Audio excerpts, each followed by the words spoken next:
Oi, eu sou a Cris Paz, eu sou comunicadora, produtora de conteúdo, escritora e acho que é isso só. E palestrante.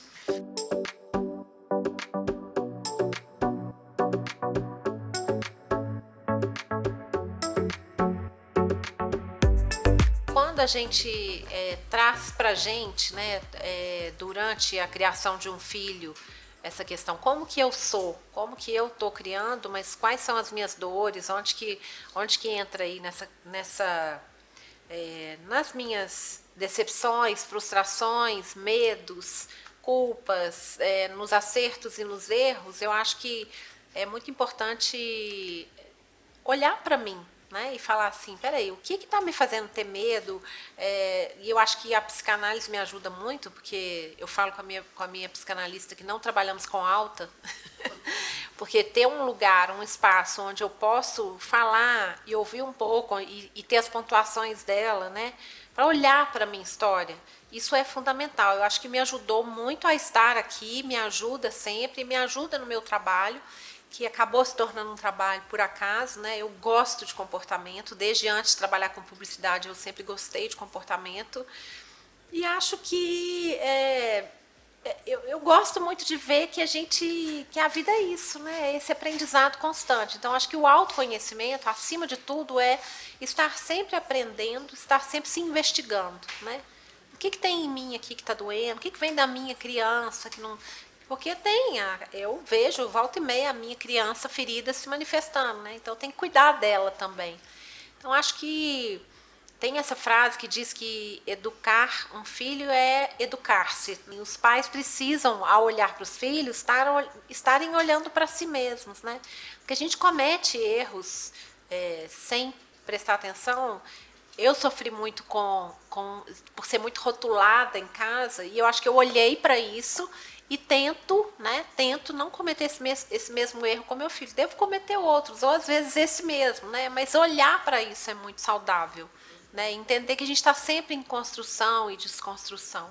Quando eu falo de autoconhecimento, usando a minha própria história, é porque eu aprendi que olhar para a minha história, à medida que eu vou me distanciando dela e olho para essa mesma história, eu sempre descubro coisas novas sobre ela. E ela continua sendo a mesma história, acrescida de outros capítulos, né? E isso me ajuda a viver melhor.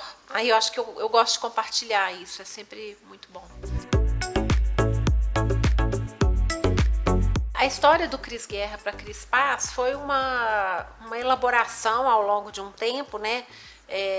Porque eu acho que a guerra ela simboliza força, mas ela também simboliza violência, ela simboliza estar sempre armada, né? Sempre não poder relaxar, né? A vida é feita de batalhas, mas a gente não quer estar em guerra o tempo todo, né? E essa descoberta foi muito importante para mim, porque eu tenho um carinho muito grande pelas palavras e entendo que as palavras têm uma força, né? E eu acho que a minha história dentro da minha casa, ela foi muito machucada pelas palavras, né? As palavras elas podem cair como rótulos. Então, quando eu entendi que isso foi na psicanálise, a elaboração foi durante o meu processo de terapia, quando eu entendi que eu podia não estar em guerra, foi mas espera aí, eu posso então, né, eu comecei a olhar para a minha figura pública, Cris Guerra, e comecei a entender que eu estava sempre em posição de guerra, sempre a pessoa, você é muito forte, era aquela coisa de transformar limões em limonada o tempo todo. E eu falei, mas eu quero descansar, né? E aí, quando eu tinha vontade de fazer numerologia e não fazia, e acabou acontecendo, e aí eu acho que eu me permiti. Nunca tinha falado isso, mas acho que agora que eu estou elaborando isso. Eu me permiti falar assim, e se eu quiser me renomear? Né? A minha cunhada, que é psicanalista, falou assim, Cris, olha que bonito, você está se dando um nome próprio. Né? E eu acho que tem essa coisa de virar ao lado, mas não é desprezando o que me trouxe até aqui, é entendendo que é uma evolução, né? Que a gente está sempre mudando. Eu acho que o humor, na verdade, foi um aprendizado meu. Meu pai era um cara sarcástico, assim, e É engraçado que eu pergunto para uma prima minha que é psicóloga, que conviveu comigo muito tempo, como é que eu era quando pequena? Outro dia ela falou para mim, Cris, você era muito bem-humorada, você era muito engraçada, e eu não tenho essa lembrança de mim. Eu tenho uma lembrança de uma criança triste, né? Então o humor sempre esteve em mim, mas eu não me lembro porque doía tanto, né? Então quando eu fui aprendendo a lidar com as minhas dores, inclusive com o humor, eu acho que eu me transformei numa pessoa mais leve. E a escrita teve uma importância muito grande para trazer essa paz que as pessoas às vezes falam, nossa, mas o Cris Paz combina mais com você. Você me traz uma paz. Eu não sou uma pessoa de paz assim o tempo todo. Eu tenho um gênio forte, eu sou uma pessoa enérgica, né? Eu tenho meus momentos, eu tenho oscilações de humor, mas eu acho que o meu olhar bem-humorado, a minha escrita trouxe a possibilidade de uma expressão mais tranquila para o mundo. A minha escrita me trouxe uma crise mais delicada. Então eu aprendi, a minha escrita me ajudou a me relacionar melhor com o mundo, né?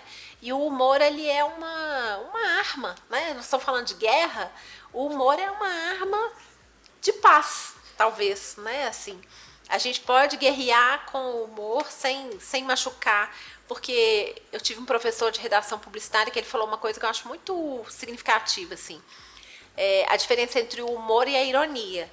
Que a ironia é rir do outro, o humor é rir de si mesmo, né? Ele usava um exemplo dizendo assim, uma mulher pobre se veste de rica no carnaval. Isso é humor. Uma mulher rica se veste de pobre no carnaval. Isso é ironia, né? E é isso, assim, o humor é você saber rir de si mesmo. E isso faz com que você se distancie um pouco das suas dores, com uma distância de segurança para você conseguir viver, né? Então fica mais... você evita a autocomiseração, que é aquele lugar da vítima, né? O lugar da vítima, eu já ocupei esse lugar. Ele é um lugar difícil de ocupar, é chato, dá trabalho. Ser vítima dá muito mais trabalho, né? Então, quando você opta pelo humor, você sai desse lugar. Acho que isso é um recurso que a gente tem.